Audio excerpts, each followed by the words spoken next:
Hi, I'm FINNEAS, and I've covered Time of the Season by the Zombies for Like a Virgin.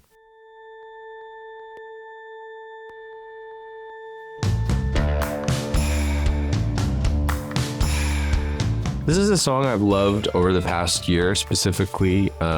I've heard it, 4 years, but I think this year is like the year that I've listened to it the most. I mean, I think if you're a creator, you hope that you make a piece of work that feels prescient and somehow also feels timeless. And so I don't know how Time of the Season felt to listen to in the 60s, but it sure holds up in 2025. It's such a great song. With pleasured hands to take you in the sun to promised lands to show you everyone is the time. I felt like I had the ingredients in my bag. It's like, I've got Lucy, who's a beautiful singer and amazing keys player. She can play that organ part. I've got Ricky, who can play the guitar. It kind of leans toward that sort of 60s vibe anyway. And then Miles, David, and Aaron to kind of accompany. So I just felt like we'd sort of flesh it out in the right way. And that song's kind of in my range too. We definitely crowded up the room. Billy and I did it, just the two of us with an acoustic guitar. And this time we had 6 people. So it was fun.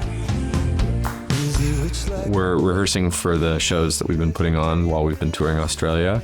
And so leading up to it, we didn't have any time to rehearse the song. And so then in each city in Australia, we've sound check rehearsed it. So we started rehearsing it in Brisbane and then Sydney, and then we rehearsed it in Melbourne. So that was how we put it together. It was just sound checking that instead of sound checking our actual songs.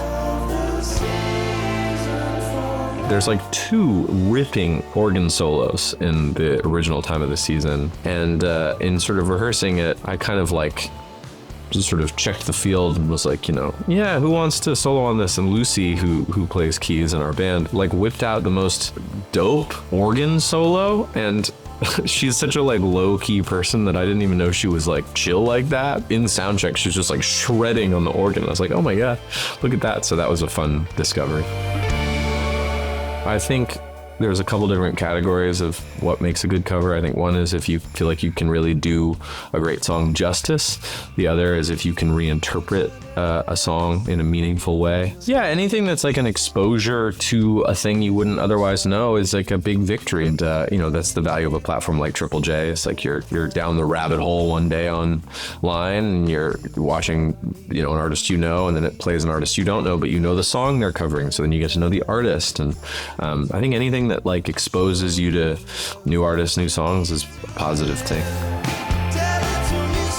Like a Virgin is something I'm such a genuine fan of. I mean, anytime a artist, whether I know them or not, covers a song, whether I know it or not, I tune in and check it out. I liked Dominic Fike's Bags cover where he wore a Claro colored wig. I thought that was a bold choice.